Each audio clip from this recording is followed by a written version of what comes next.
If it's Monday, the Trump administration battles state officials, local officials, and the courts as it tries to deploy military troops to Portland and Chicago in yet another unprecedented test of the president's executive authority.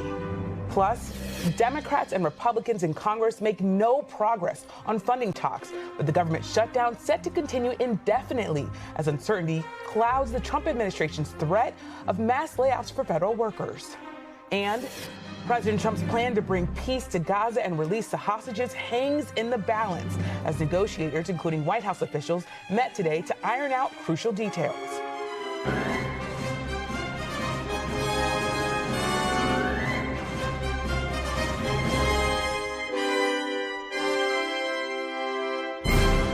Welcome to Meet the Press Now. I'm Michelle Sendor in Washington, where the Trump administration is escalating its legal and political fight to deploy the military to Democratic-run cities, including Portland and Chicago.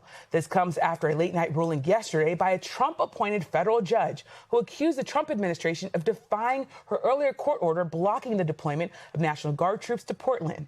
Today, multiple White House officials slammed the judge's ruling on Portland. Take a listen. With all due respect to that judge, I think her opinion is untethered in reality and in the law. The president is using his authority as commander-in-chief, U.S. Code 12406, which clearly states that the president has the right to call up the National Guard in cases where he deems it's appropriate. We are appealing that decision. As you know, we expect a hearing on it pretty quickly, and we're very confident in the president's legal authority to do this, and we're very confident we will win on the merits of the law. When a judge assumes for him or herself the powers that have been relegated or delegated by the Constitution to the president, that is a form of a legal insurrection. We have seen over the last 9 months an ongoing legal insurrection in which district court judges as a class in many cases have issued, which is why they've been overturned so much, have issued rulings that are flagrantly unlawful and unconstitutional. And it is an insurrection against the laws and Constitution of the United States. And we need to have district courts in this country that see themselves as being under the laws and Constitution and not being able to take for themselves powers that are reserved solely for the president. Meanwhile, a federal court hearing just wrapped up in Chicago as the state of Illinois tries to block the deployment of National Guard troops, with state and local officials calling it federal overreach, and Governor J.B. Pritzker calling it a, quote, Trump invasion. This afternoon, at a press conference with Illinois officials, Governor Pritzker condemned the attempted deployment and accused the Trump administration of trying to create the pretext to invoke the Insurrection Act. Donald Trump is using our service members as political props and as pawns in his illegal effort to militarize our nation's cities. No insurrections, no invasions. The folks in the neighborhoods do not want armed troops marching in their streets. When it comes to public safety, they want civilian law enforcement when they need them, and jobs, and after-school programs for kids in the neighborhoods. They do not want Donald Trump to occupy their communities. This all comes as President Trump is facing increased scrutiny for politicizing the U.S. military after his comments last week telling senior military officials and leaders to use Democratic-run cities as, quote, training grounds, and that they were fighting an invasion from within. And yesterday, while speaking at the Navy's 250th anniversary event, the president touted the military's role in combating crime in the U.S., even though the military is barred by law from being used for domestic law enforcement. We're doing the same thing in Memphis, and we're going to Chicago. You know, we have a governor that thinks it's wonderful when 50 people in a short period of time were murdered in Chicago. Over 200 people were hit. And so we send in the National Guard. You know what? We send in what's ever necessary. People don't care. They don't want crime in their cities. And we're doing it, and we're doing it well. We're doing it like nobody's ever done it before. And joining me now is our team of reporters, NBC News senior White House correspondent Gabe Gutierrez, NBC News senior national security correspondent Courtney Cubie, NBC News senior Homeland Security correspondent Julia Ainsley and NBC News legal affairs reporter Gary Grumbach. So, Gary, I want to start with you. We woke up this morning to a text from you with this play-by-play of what happened over the weekend. Tell us, break it down for us, what happened and what comes next. So a lot happened in the past 48 hours. It started on Saturday afternoon when the federal judge blocked the Trump administration from deploying the Oregon National Guard onto the streets of Portland. The Trump administration was not happy with that. They appealed that ruling, and they're asking for the ruling to be overturned. But they didn't just stop there. Then they said, you know what, if we can't send the Oregon National Guard into the streets of Portland, what about California? So they deployed and were militarizing the California National Guard onto the streets of Portland. That's when another court filing came out, and the state of Oregon and California tried to stop that from happening. And then a late night hearing last night, 10 p.m. Eastern, 7 o'clock Pacific, the same Trump-appointed judge said, no, you cannot use any federalized National Guard on the streets of Portland, Oregon. Quite the play-by-play. And Gabe, moments ago, we heard some pretty fiery rhetoric from Stephen Miller, who, of course, is a top White House advisor. What's been the reaction inside the Trump administration to this judge who, we can't say enough, was appointed by President Trump to blocking these plans? Well, Yamiche, you heard it in your introduction, Caroline Leavitt saying that this judge was, quote, untethered to reality. And that's what we've been hearing from White House officials really throughout the day. You just heard from the Deputy Chief of Staff, Stephen Miller. And he says that the White House is considering all other legal options here, although when pressed on that, he wouldn't come out and say exactly what those legal options were, because he says that he didn't want to tip off opposing counsel. But it's clear that the administration plans to fight this. They clearly think that they will win. And what they are trying to argue, Yamiche, is that, look, in certain cities, for example, Washington, D.C., they say local officials ended up being okay with the National Guard coming in. The mayor here in D.C. has at least said that, has not fought the deployment of the National Guard. In Memphis, some local officials as well have been somewhat welcoming. And then the question is, what will happen in Portland, Oregon, and in Chicago, where, as you just heard, the governor of Illinois and also officials in Oregon, they are fighting back. But the White House continues to say that they believe they are on firm legal ground here, and they expect to win this in court, Yamiche. Yeah, and Courtney, as Gabe said, the White House is digging in here. What does it mean, though, to federalize the National Guard, and what can they do and what can't they do while deployed?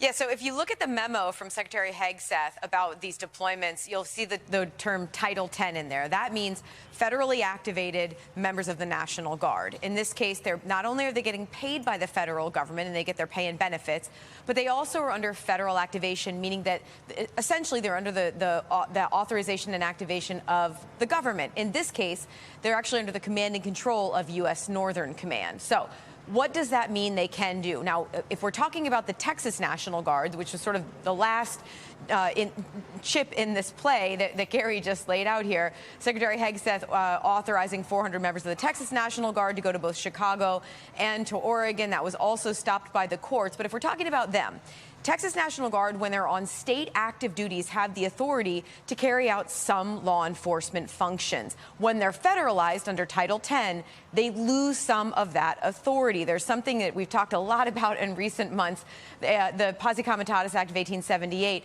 that essentially says that active duty or federal troops cannot perform law enforcement here in the United States. So if, in fact, these troops end up being deployed to these cities. We've seen it before. We saw Title 10 authorities for the troops in Los Angeles over the summer. They will not be able to do certain things like arrests. What they can do, though, is continue with the mission that we have seen in other cities, including here in Washington, D.C., and that is protecting federal property and federal personnel. And as we have heard from Trump administration officials, the concern in Portland specifically is about ICE, right? About ICE agents, about ICE facilities. So they would be allowed to protect those facilities if, in fact, they are deployed on Title 10. They just cannot carry out other sort of like the more classic things we think of about law enforcement, like arrests. Yeah.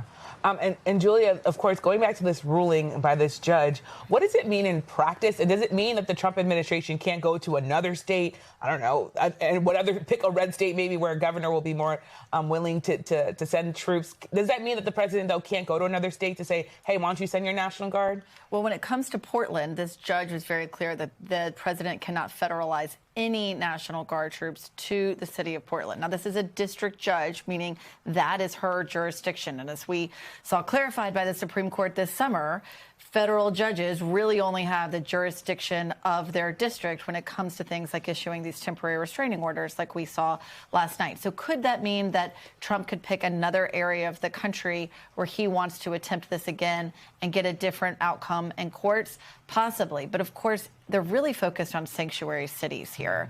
And so we could see the same thing like this play out as we are in Illinois. We know a judge already said that Trump could not send National Guard into Chicago, something he wanted to do this summer even before ICE went into that area. He said it was to crack down on crime.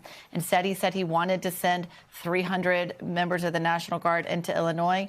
And now we see the Attorney General of Illinois suing over that as well. So a lot of pushback on this issue. And as we saw from Stephen Miller, it appears to be somewhat by design, that they want to call out sanctuary cities for policies that don't allow ICE to cooperate with local law enforcement, show they can still arrest a lot of people. In Chicago, I've got the latest numbers. They've now arrested over 1,000 people in Chicago who are suspected to be illegal immigrants in the country. And then, of course, they're looking at this battle on the legal front and really targeting judges that they think are standing in their way, even if, as you pointed out, they are Trump appointed. So this is all building to a boiling point. The question is, what is that boiling point and how much can they really carry out without National Guard? Well, exactly what they could when it comes to immigration enforcement, because as Courtney pointed out, they're not doing immigration enforcement. It's really a message that gets sent with National Guard, so they could be deterred in that fact, but it doesn't keep them from deploying ICE, Border Patrol, any of the DOJ agents to cities around the country to increase immigration arrests. And then if protests ensue, they could try to use that as a justification for why they would want to send in National Guard. Yeah.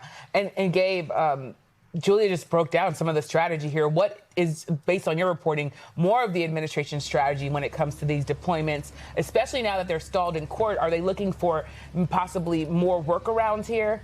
Yeah, look, Yamiche, Stephen Miller alluded to this a short time ago when he was speaking here at the White House North Lawn, basically saying that there are legal workarounds that the administration is looking at. He wouldn't detail what they were, but if you just listen to him and how he's responding to questions and how White House officials have been talking over the last several weeks, and really all the way to the president himself. Just, I believe it was last week, the president referred to what was going on in Portland, Oregon as, quote, a hotbed of insurrection. Stephen Miller today repeating the word insurrection over and over again, an all-out insurrection, potentially setting it up for the administration to label this an insurrection and therefore impose the Insurrection Act. That's what we heard Governor J.B. Pritzker refer to as well, that the administration is planning to do. But no firm comment from the White House on what legal avenue they plan to take. But certainly Stephen Miller is teasing some form of imposing the Insurrection Act. Yeah. And as we think about this strategy, Courtney, if we could zoom out, we've also seen this uptick in rhetoric politicizing the military, of course, an institution you know so well, among members of the Trump administration. How has that affected the way that the military is functioning? And what does it say about how the Trump administration views the military as an institution? Yeah, we've seen President Trump now headline two very high-profile U.S. military, very public events in less than a week. Of course, there was last week at Quantico when he spoke for more than an hour to the assembled hundreds of generals, admirals, and senior non-commissioned officers, the most senior military officers in the United States military from all over the world. And he gave this hour-plus long rambling speech where he talked about former President Joe Biden using the auto pen. He spoke disparagingly about Democrats, the sorts of things that generally people, especially the most senior members of the military, are not used to sitting through. And the reception really reflected that. You know, the president is used to having a raucous crowd and clapping and cheering. They sat silent throughout the majority of the speech, only clapping politely at the end. But that wasn't it. Yesterday, we saw the president speak to a number of assembled sailors at a celebration of the Navy's birthday. And again, he delivered at times an extremely political speech, something that is not common for the members of the military. And what's been remarkable to watch as this has happened, these aren't the first two, they just are the two most recent, and again, very high-profile events. What's been remarkable is to watch how the military has responded to these. There is a tremendous amount of concern about how the military is being increasingly politicized in recent years, not just under the Trump administration, but in the last decade or so. And former officials, former senior military officials are reaching out with a lot of concern about the fact that the president seems to be blurring, and members of his administration really blurring the line and putting these members in the military in uniform in a dangerous position here. Yeah. And Gary, talking about blurring the lines, you also have seen the administration sort of blur the lines when it comes to the judicial branch here. Julia had something that was really smart, which of course she's always smart. But here's a particularly smart thing she says, which is she said that all of this is coming to a boiling point. Part of that boiling point, when I talk to White House officials, they point to the Supreme Court and say, we think we're going to win there. Can you talk a bit about that and sort of what we might see at the Supreme Court? And of course, it's a busy term. There's a lot on the Supreme Court's plate. What are you looking for? It is the first Monday of October, which means it is the first day of the Supreme Court's term here. And we've seen a very busy summer with the emergency docket. That's going to continue. But I put what's going to happen on the merits docket here over the next few months into three main categories. One, President Trump's tariffs. The International Emergency Economic Powers Act, whether or not the president can use that act to impose dozens and dozens of tariffs on countries all around the world. A lot of the small businesses saying he can't do that. Second, can the president fire whoever he wants? That's a huge question. We've seen the Supreme Court mostly say, yeah, actually he can, but on two different portions. One, the Federal Trade Commission member, and two, the federal board member, Lisa Cook. Can he fire those individuals? Those are going to be heard in oral arguments by the justices of the Supreme Court, and we will get actually a full explanation as to whether or not they think that can happen. And then third, real quick, transgender issues is the third big portion of the Supreme Court's term that I think is going to get a lot of eyeballs here, related to men, women, and athletic sports teams, and related to tomorrow's case, which is a Colorado conversion therapy case, and whether or not counselors can be talking about conversion therapy in their counseling sessions in Colorado.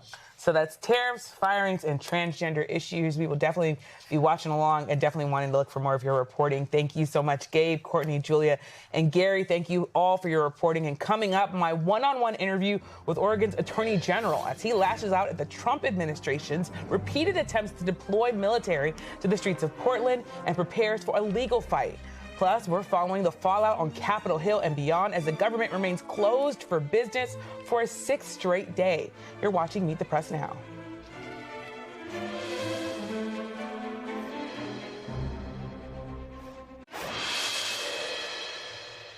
Welcome back. As we mentioned, the state of Oregon is taking on the Trump administration in the legal battle over the deployment of National Guard troops to Portland. For now, the deployment of any National Guard troops to Portland has been temporarily blocked by a federal judge. Joining me now is Oregon's Attorney General Dan Rayfield. Thank you so much for being here, Attorney General Rayfield. So what's next in this legal fight, and what kind of steps are you planning for? Yeah, what we really wanted to do was be in court immediately, less than 12 hours from knowing that the president was trying to federalize our Oregon National Guard, to tell a judge, a neutral arbiter, that, hey, you don't have the prerequisites, the facts to federalize the National Guard, to put the U.S. military on our streets. And so we were successful. We've been successful in two very early orders with the judge. And now the federal government is trying to appeal to the Ninth Circuit to pause the lower court's orders. And so that's kind of where we are right now. We're trying to draw a real fine line in the sand and show in America that we don't put the military on our streets unless it's extreme circumstances like an invasion or rebellion. And those things, they just don't exist right now in Oregon. And this is, of course, moving through the courts. How soon do you expect to get a ruling from the appellate court? Yeah, and this is just an order or a ruling that would pause the lower court's order. And that could happen as soon as today if that were to come forward. Again, we're optimistic that that won't happen, given the sufficiency of the hearings and the nature of the order that was issued twice now. We've had two over the past couple of days. It sounds like, of course, you're liking, of course, the rulings that you've gotten so far. But I wonder, how concerned are you that you could win in the lower courts and then lose at the Supreme Court? You know, here in Oregon, and frankly in the United States, we know that putting the U.S. military on our streets is not normal. And it's not normal for reason, and that's because Congress said you can only do that, Mr. President, under a certain set of circumstances, an invasion or rebellion, or you can't execute the laws of the United States. We had a judge in Oregon that was appointed by President Donald Trump that ruled in our favor. I don't think it matters whether you're a conservative judge or a liberal judge, right? When you put that robe on, you try and get rid of those things and rule just on the merits of the decision. And I think the judge did a wonderful job. I would expect the same ruling at the lower court, at the Ninth Circuit, and at the Supreme Court. Well, thank you so much, Attorney General Rayfield. And we're going to have to, unfortunately, pause here because we have to go to the president. He's taking questions in the Oval Office. Again, thank you so much for joining us. Every nation working on this deal and trying to get it done, something that you could say 3,000 years if you look at it in certain ways, or you could say centuries, but this is a deal that incredibly everyone just came together. They all came together. No, Israel's been great. They've all been good, Caitlin. And in the negotiations, do you have any red lines in terms of Hamas disarming and whatnot? No, I have red lines. If certain things aren't met, we're not going to do it. But I think we're doing very well, and I think Hamas has been agreeing to things that are very important. Mr. President, the government shutdown, Mr. President, if the vote today fails in the Senate, will that trigger layoffs? It could. At some point it will. And, the Democrats are the ones that started this. And if you think about it, it's about health care to a large extent. It's about we want great health care for people. We don't want to give the money away to other people that come pouring into our country. And they've already poured because nobody's coming into our country. Now we have the border totally stopped. In fact, numbers we just announced again, we're at another 0. So we have 0 for 4 months in a row. 0 people coming into our country illegally. That's a pretty good number. I'm not sure even I can believe that, Doug, if you want to know the truth. 0. We went from millions of people to 0, but it's pretty close to that number. And the way you stop them is not to give away, not to announce that you're giving everybody free health care, free this and that. But what that does is it affects the American people because the American people are unable to get good health care. Obamacare has been a wreck, as you know, and to do that, we have to keep it propped up and do the best you can with it. It's a mess. But a lot of things are going on in that. We talk about Hamas. Now we talk about negotiations that we have going on right now. We have a negotiation going on right now with the Democrats that could lead to very good things. What kind of and I'm talking about good things with regard to health care. Are you speaking with Democratic leaders? What kind of negotiations? Well, I don't want to say that. I don't want to say that. But we are speaking with the Democrats, and some very good things could happen with respect to health care. Would you make a deal with them on the ACA subsidies? If we made the right deal, I'd make a deal, sure. So you would make I mean, you have right now subsidies. You have subsidies. That's the problem with Obamacare. The subsidies are so much. It's billions and billions of dollars is being wasted. And we can have a much better health care than we have right now. And we're talking to them. I mean, I'm not saying that's going to happen because this has also been going on, not for 3,000 years, but it's been going on for a long time. But, yeah, we're talking to the Democrats. You would work to make a deal with them on... I'd like to see a deal made for great health care. Yeah, I want to see great health. I'm a Republican, but I want to see health care much more so than the Democrats. So, Mr. President, on all of this, as you know, the American people are experiencing a lot of pain with any kind of government shutdown. And while you're dealing with Democrats, and of course Republicans are standing their ground, what is your message directly to the American people who may encounter some of this pain and despair? Yeah. How do you give them hope? Well, up till now, there hasn't been a great deal of pain. There could be a great deal of pain, but up till now, there hasn't been. I will say this, just hang in there because I think a lot of good things are going to happen. That's all I can say. I mean, I think a lot of good things could happen, and that could also pertain to health care. Mr. President, I've seen a surge in attacks on ICE agents across the country, including the shooting in Dallas and over the weekend in Chicago. We saw 10 cars boxing in on ICE agents and another one ramming into an ICE vehicle. Yeah. We have heard Secretary Noem saying that some of these attackers are actually organized and they're planning to kill and ambush these officers. Right. What are the consequences for these? Very severe. We're going to have very severe. We're going to find out who's going after our federal agents. So when you look at Chicago, they've had probably 50 murders in the last 6 or 7 months, 8 months. Many, many people shot, like 30, 40, 50 people shot. Didn't die, but they've been shot. It's like a war zone. And then I listen to the governor and the mayor get up and say how they have it under control. They don't. It's it's probably worse than almost any city in the world. You could go to Afghanistan, you can go to a lot of different places, and they probably marvel at how much crime we have. Then you go to Memphis, where we are right now. Now, it's just like in Washington, D.C. right now, you people know better than I do, because you have to live right inside. And so many of the press have come to me, they've said, I can't believe it, it's changed so much. We have a safe city in Washington. Memphis will very soon have a safe city. Chicago can be very, very safe. It's going to be very safe. But Chicago is going to be very safe.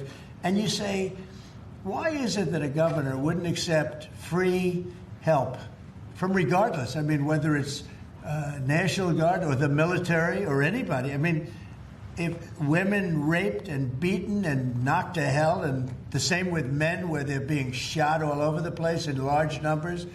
I mean, we had a week in Chicago where 11 people were murdered and 38 people were shot. And then we have a governor get up and say, oh, it's safe, we can handle it. He can't handle it. He's an incompetent guy. That's why they threw him out of the family business. They threw him out. I knew the family business very well, and they threw him out. And now he's a governor. And he should say, we'd love to have a safer place. Chicago's a great city potentially. You know, I told you, the head of the Union Pacific Railroad said, sir, save Chicago. It's a great city. It's going to be lost if you don't do it. We have no choice but to do this. And when judges give us rulings that, you know, you don't have to do it, Portland is on fire. Portland's been on fire for years. And not so much saving it. We have to save something else, because I think that's all insurrection. I really think that's really criminal insurrection. So I appreciate the question. These are unsafe places. We're going to make them safe. So you see what's going on in Memphis. Not pretty, but you know what? We're doing a pretty job, because it's going to be a very safe place in a little while. And the people of Memphis are so happy that we're there. And the people of Chicago.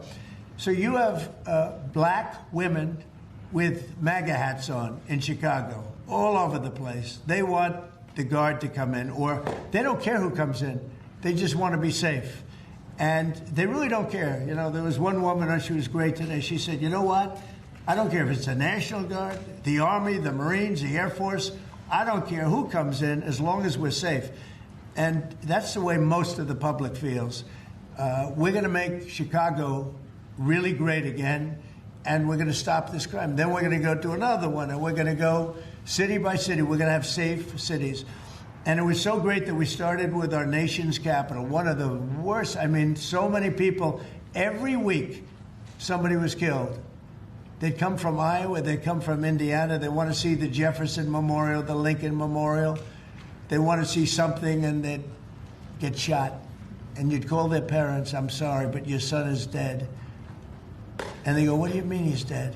Came to Washington, D.C. Not anymore. That's not happening anymore. We have a safe place. We have a safe capital.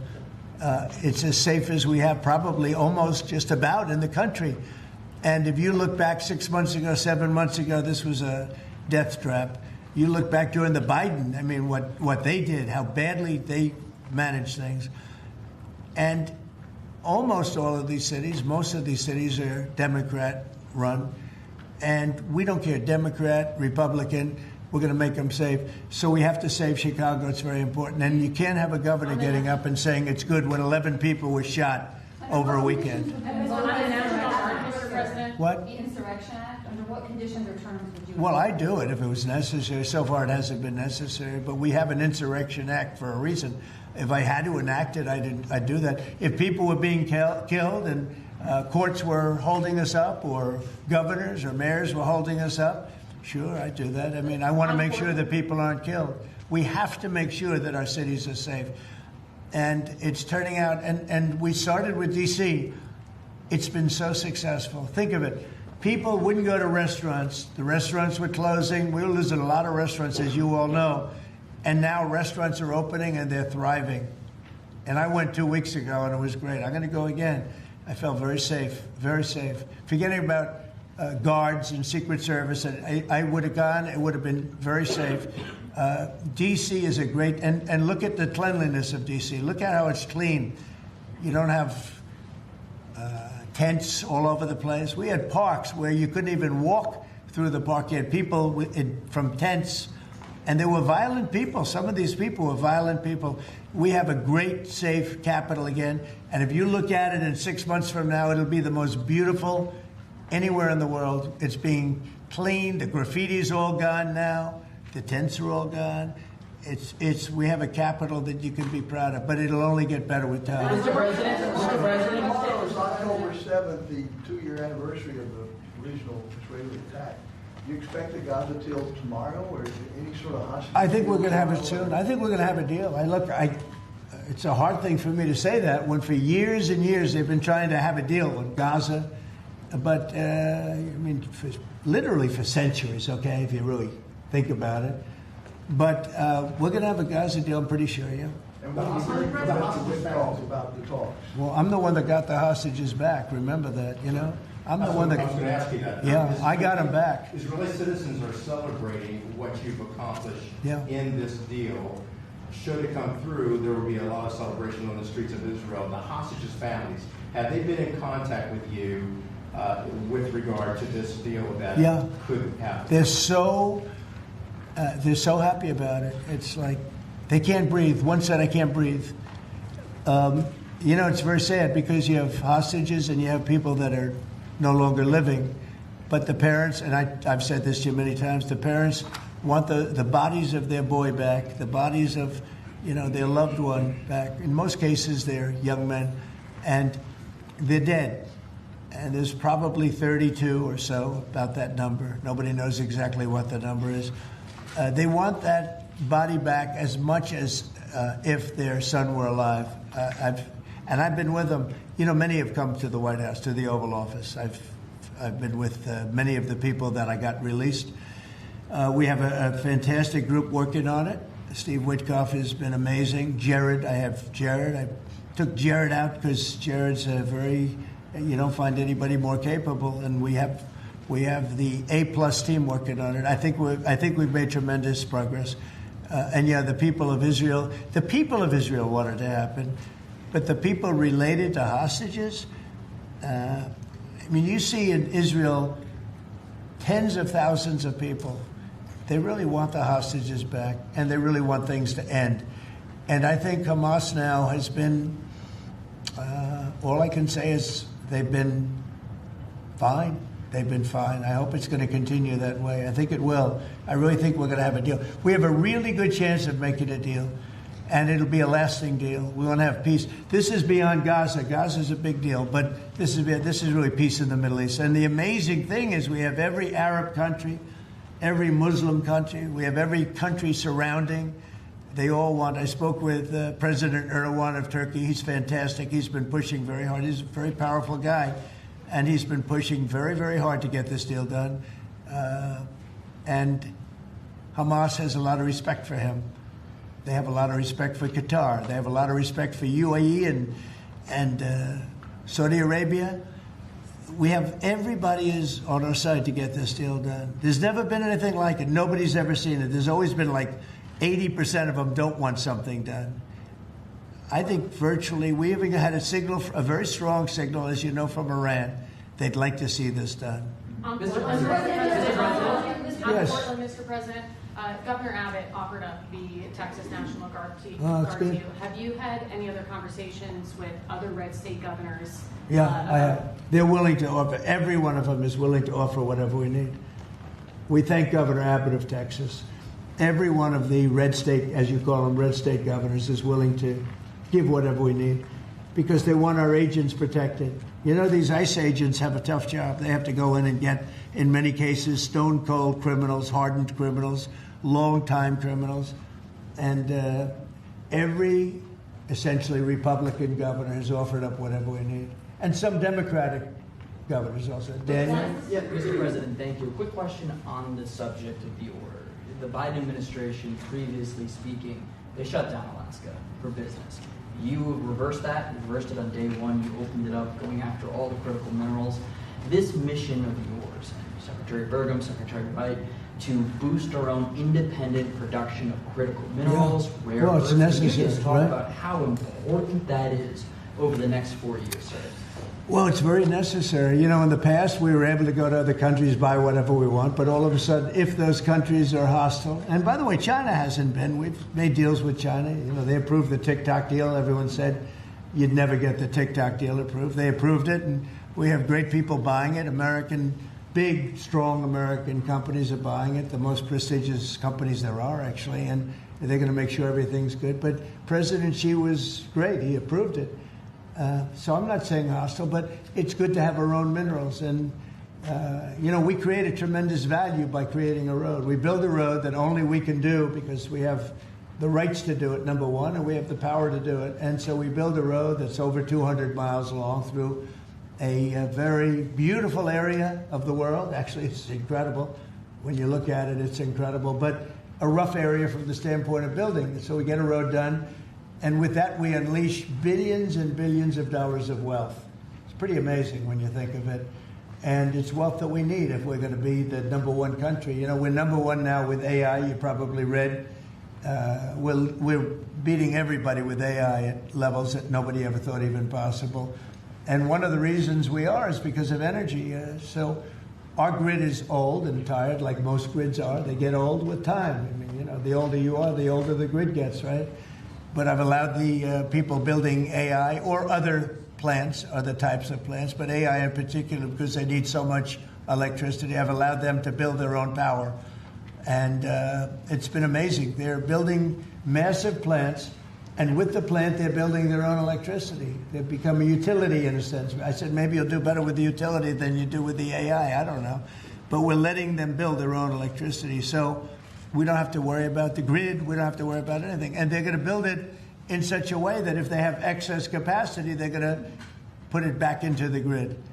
It's pretty amazing. So when they build, we're giving them permits to build their own electric power plants, and it's incredible when you see what they're doing.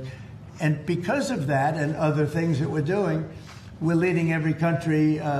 Nobody's even close to us with AI. And AI seems to be the big thing. I don't know. I can't tell you that. There are a lot of people building, and a lot of people have high stock prices because of AI. So a lot of people think it's great stuff. And I think it's great stuff. I look at it, it's amazing what it can do. In terms of medical costs, in terms of knowledge, it's basically information, and information at a level that nobody thought possible before. So we'll see. But they're building plants where you saw the one overlay that I did where, in this case, it's Meta. One of their plants is essentially almost the size of Manhattan. And that's a building, you know. It's a building that covers Manhattan. So it's big stuff. And nobody's even close to us. We're leading AI by so much. Mr. President, yeah, go ahead, please. Since the start of your administration, we've seen a lot more Americans wanting to join ICE. And as we're seeing more attacks on them right now, what's your message to rank and file ICE agents who are trying to do their jobs but are facing 1,000% increase in attacks? I love your questions, you know. I like it. So who are you with? I'm with NTD. Very good. I was the one who got mugged. You were the one, that's what I thought. You got mugged. You're not getting mugged anymore. She was really, you're lucky to be with us with that deal that happened. I know all about that. Not anymore, though. You feel a different world out there, right? Totally. If you're safe with the baby nowadays. Oh, good. Well, you're safe now.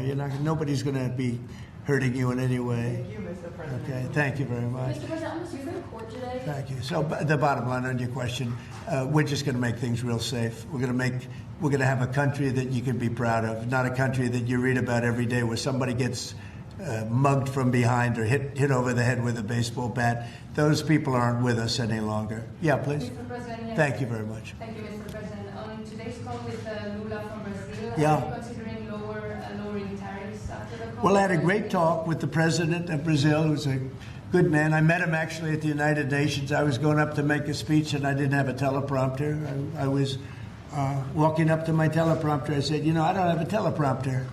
But just before that, I met with President Lula, and I found him to be very good. I mean, we had a very good talk for about, 2 minutes. And then I went up to make a speech, and I was surprised to see, how would you like that one, Doug? I've got every leader in the world sitting out there. My teleprompter isn't on. You know why, Daniel? Because it was a rigged deal. But fortunately, I made a better speech than I would have if I read it off a teleprompter, which is pretty easy to do. So It was quite a day. That was a big day. But we met and we liked each other. And, yeah, we had a great conversation. Yeah, we'll start doing business. And are you considering traveling to Brazil for COP30? At some point, I would, and he's going to come here. We talked about that. And a follow-up question on Israel. Israel government has been arresting and reporting activists that were traveling to Gaza. Today, Greta Thunberg, for instance, also some... Well, she's just a troublemaker, you know. I mean, she's no longer into the environment, now she's into this.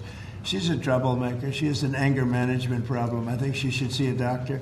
She needs anger. If you ever watch her, she's a young person. She's so angry. She's so crazy. Now, you can have her. You can have. She's just a troublemaker. Yeah, please. Mr. President's term today, Mr. President. Say it. The Supreme Court is back and said that they rejected today an appeal by Ghislaine Maxwell to overturn her conviction. That means her only chance of getting out of prison is a pardon from you. Is that something you're... Who are we talking about? Ghislaine Maxwell. You know, I haven't heard the name in so long. I can say this, that I'd have to take a look at it. I would have to take a look. Did they reject that? She wanted to appeal her conviction. And what happened? They said that they were not going to hear her appeal. I see. Well, I'll take a look at it. I will speak to the DOJ. I wouldn't consider it or not consider it. I don't know anything about it. So, but I'll speak. I will speak to the DOJ. Why would she be a candidate for clemency, sir? I don't know. I mean, I'd have to speak to the DOJ. I'll look at it. I have a lot of people who have asked me for pardons. I call him Puff Daddy has asked me for a pardon. But she was convicted of child sex trafficking. Yeah, I mean, I'm going to have to take a look at it. I'd have to ask DOJ. I didn't know they rejected it. I didn't know she was even asking for it, frankly. Supply Tomahawk missiles to Ukraine or sell them to NATO and let them sell them to Ukraine. Yeah, I've sort of made a decision, pretty much. If you consider, yeah, I think I want to find out what they're doing with them. Yes. You know, where are they sending them? I guess I'd have to ask that question. That war should never have started, would have never started. Such bad judgment was used there. I think on both sides, by the way. But nobody looks good with the war with Russia and Ukraine. Nobody. That's been a horrible. This week they lost over 7,000 soldiers between the two of them. This is every week they're losing 7,000, 8,000, 5,000.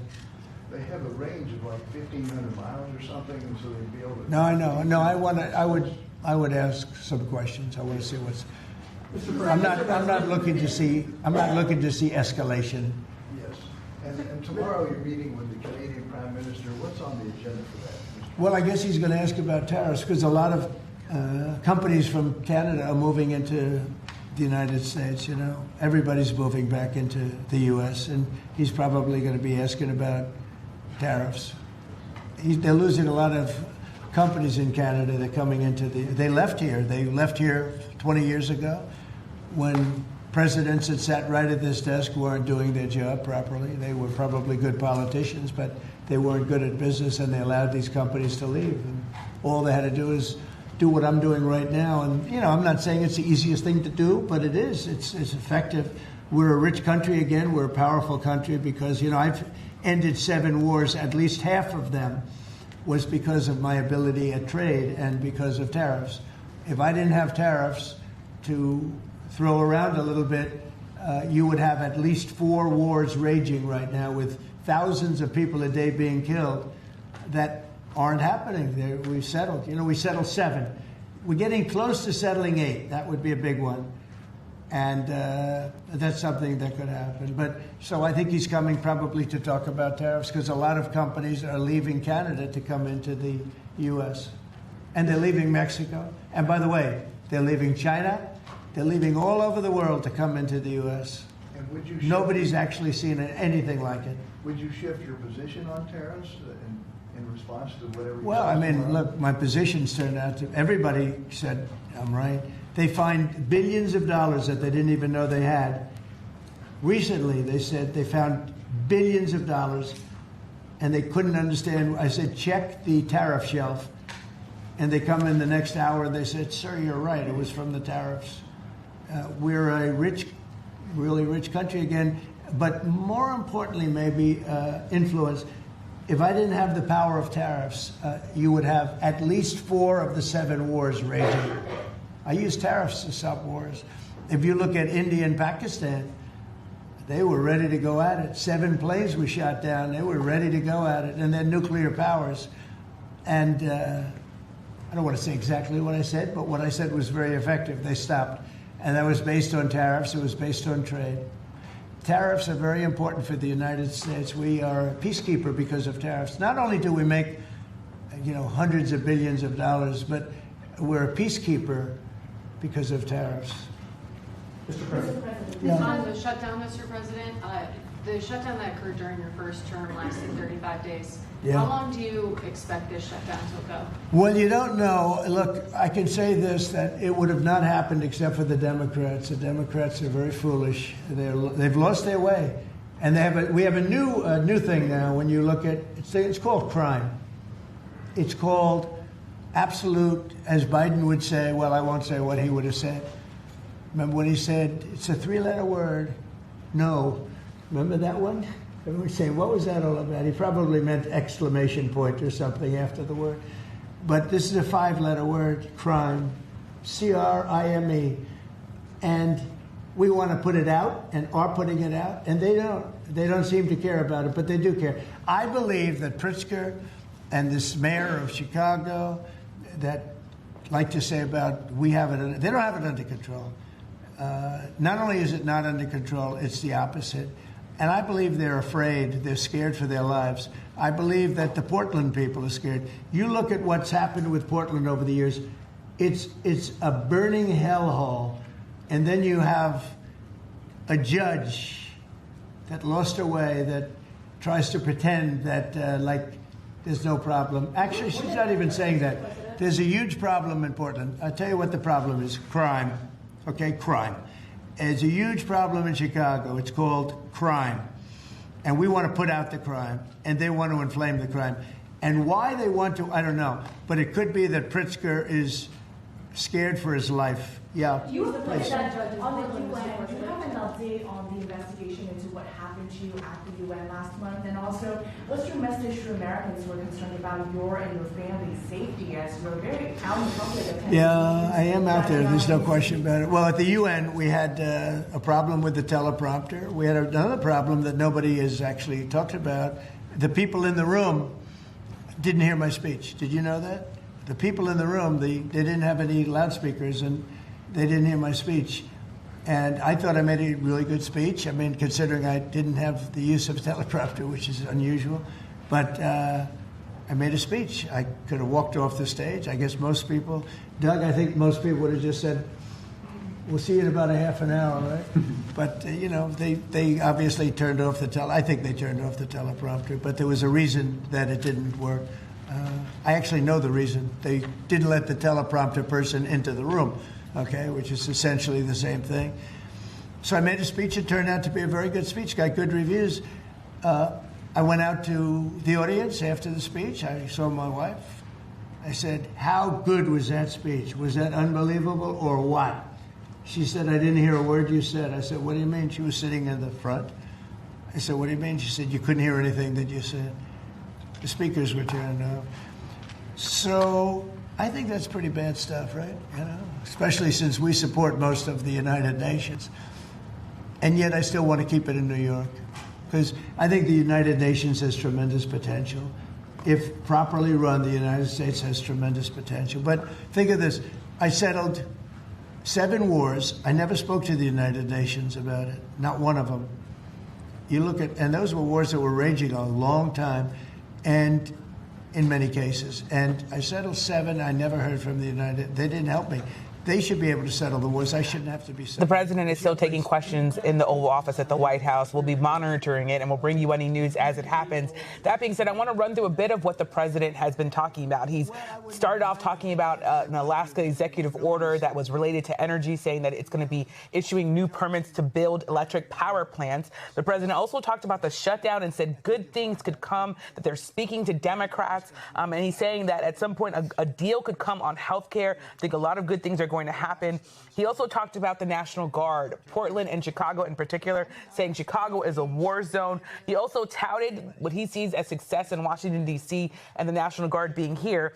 But then he said this really interesting thing. He said, we have an Insurrection Act for a reason. He said if governors and mayors do not cooperate in allowing the National Guard into their cities and states, that he could use that Insurrection Act.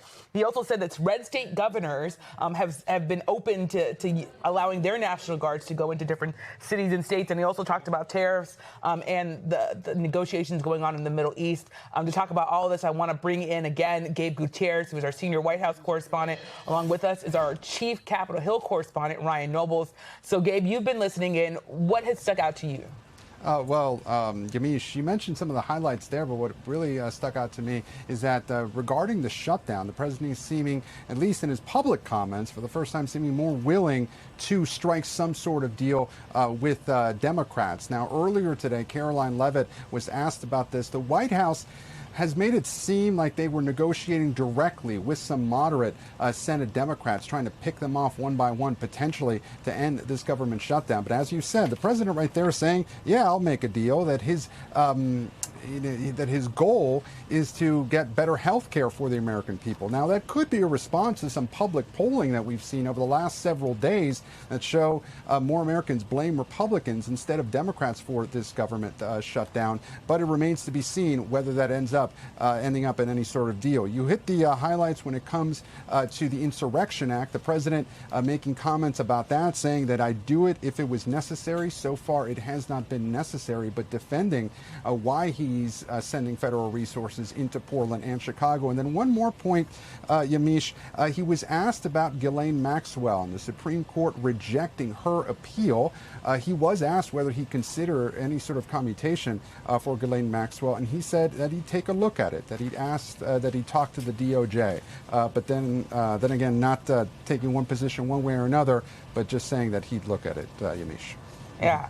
And Ryan, what sticks out to you, especially I have to ask you about the shutdown and the negotiations, as Gabe said, sounding more positive and willing to make a deal possibly with Democrats, President Trump said. Yeah, the tone that he is striking, Yamiche, is very different than the tone we're hearing from Republicans here on Capitol Hill. They do not even want to have a conversation about health care until after the continuing short-term resolution is passed to get the government back open. Once that opens, we have seen Republicans at least talking on from a 30,000-foot level of trying to deal with health care, and in particular, the lapse of these Affordable Care Act subsidies at the end of the year. What you heard from Trump right now, and oftentimes in especially these kind of wide-ranging Oval Office gaggles, is a lack of specificity, but he seemed apparently willing to at least have a conversation about health care. And every time he's been asked about these Affordable Care Act subsidies, he never outright rejects them or says that he wants to see them lapse. He talks about fixing them and making them better, which would indicate that he wants to do something to prevent them from lapsing. Now, whether or not that happens within the confines of this current shutdown debate, or whether or not he's going to stick with John Thune and Mike Johnson and insist that Democrats vote to keep the government open before they enter into those talks, remains an open question. But the Democrats that I've talked to, firmly believe that Trump is the one that could break this wide open. If he says to Thune and Johnson, figure something out, let's come up with a deal, then that could change the conversation pretty quickly and things could get moving. But the Republicans on Capitol Hill would prefer to hold firm at this point and force the Democrats to the table, at least try and pick away some moderate Democrats in the Senate to get that continuing resolution passed before they begin that conversation. The question is, it's really hard to pin down exactly where Trump is in all of this. Right now, he's letting the congressional leaders kind of dictate the terms of this debate. But if he gets frustrated with this, he may say it's time to deal. Yeah, well, we're definitely going to be watching this closely on this sixth day of a government shutdown. Thank you so much, Gabe and Ryan, for listening along with us. I want to now bring in from Jerusalem, NBC News chief foreign correspondent Richard Engel. You were also there listening along with us. The president saying that there might be a potential deal to end the war in Gaza coming shortly. What stuck out to you? Well, this is what President Trump has been saying for the last several days, and it echoes what Prime Minister Netanyahu now also appears to be saying President Trump says that he wants all of the hostages out soon. Prime Minister Netanyahu said that he believes that all of the hostages, 48 of them, including 20 believed to be still alive, will be out in a week's time. So there does seem to be some progress happening as these negotiations take place. There are indirect talks between Israel, Hamas, and the United States in Cairo. These talks are mostly about implementing the main parts of President Trump's 20-point deal. The easiest part, and if there are any easy parts, it would be about releasing the hostages. That is something Hamas says that it will do. It is something Hamas has promised to do in the past, and apparently discussions are now underway to try and figure out the logistics to make that happen, to use the Red Cross as an intermediary as it has done in the past. But there are many outstanding issues that have not been explained and not been addressed at all, particularly who will govern Gaza next, what about this international peacekeeping force, and what happens to Hamas's weapons. Hamas has said that it will give up its weapons to the future Palestinian leaders of Gaza. But at this stage, it is not clear who those future Palestinian leaders are or when they would take power. Yeah. You said there's a lot of outstanding issues, but I want to ask you, how soon could we possibly see hostages released and possibly even a beginning of an Israeli withdrawal? The hostages, it's possible we could see in a relatively short period of time, and that would be a major development, an enormous relief, obviously, to the hostage families. We've spoken to several hostages families over the last several days, two who have brothers who are still believed to be alive. They are waiting on every development here. They are watching this extraordinarily closely. But it would also encourage the process itself, because once the hostages are out, living and dead, then it would make it much more difficult for Israel to justify its bombings in Gaza. And even now, as this process is taking place, Israel is still carrying out bombings in the Gaza Strip, although I must say in the last 24 hours or so, they have started to scale back the attacks, but they are still happening almost every hour. Yeah, well, definitely going to be watching those negotiations and developments closely. Thank you so much, Richard Engel. And thank you all for watching us. We'll be back tomorrow with more Meet the Press Now. But for now, Hallie Jackson and the NBC News Now team continues. We thank you for watching. And remember, stay updated on breaking news and top stories on the NBC News app or watch live on our YouTube channel.